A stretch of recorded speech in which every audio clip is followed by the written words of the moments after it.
Story number 3. Podcasts don't make much money. You should start one anyway. So we're going to keep this one short, but I ran across an interesting fact. There are a lot of podcasts out there, and the whole podcast landscape is changing. Google Podcast is going away. Google's dropping their whole podcast thing. Stitcher was acquired by SiriusXM, the big podcast group. They were acquired by SiriusXM. That got shut down. Spotify has been laying off all types of people. And so I was wondering what's going on. Is podcasting disappearing or dying? And no, not really. It's just that there's not much money in it, but still a lot of energy is being put into podcast. And I started wondering why. I don't know. Do you have anything else to say on the whole landscape, the state of things with all the data that's going around with podcast? Yeah, I think according to some of the latest data, uh, it says that there are about 464 million worldwide podcast listeners. So that equates to about 22% of all internet users. And the number of people that listen to podcasts have increased by over 40 million in the last year. But I think the challenge has always been with podcasting and it was ones who run their own podcasts. It's tough to grow one, right? Because it's not inherent into the structure of podcasts to find it easy to find, right? You have to be searchable and usually you have to use other methods. But and also right now the revenue is just not as high, even though 1.7 close to about 1.7 billion people worldwide will listen to a podcast next year. I think next year, a month, the revenue is going to be about 3.5 billion, which is a 30% increase from last year. But that's only $2 per listener per year. But now you equate that to other audio type of content and forms. Music, that's $31 per listener per year. Hmm. Audiobooks, $26. And even radio, Mr. Benja, even radio is $10. So it's the lowest form of revenue. So basically how you produce revenue, sponsored posts, sponsored call outs, you have in ads, all that, and the listeners. But it does seem like it's very difficult to monetize a podcast, Mr. Benja. But what is the thing we believe that it can get? I'll just tell this little story and you can hint at it. Professor Prof G, Scott Galloway, we talk about him a lot of times. He has a well recognized YouTube channel, podcast, all that. He said he could always tell if someone found him from his talks, from his YouTube channel, or from the podcast.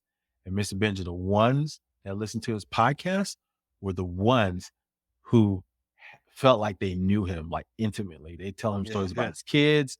They tell him, Prof G, I know you. You're like a family member because I know everything, all these things about you.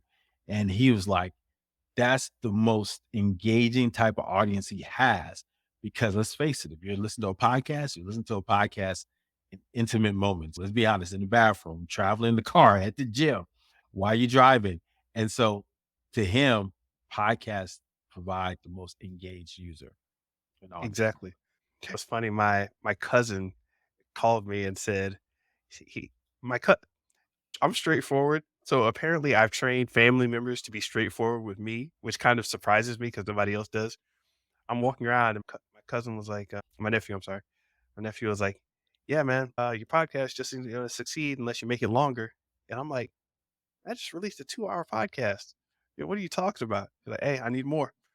He's got a security guard job. And he's like, hey, I'm at a security guard job.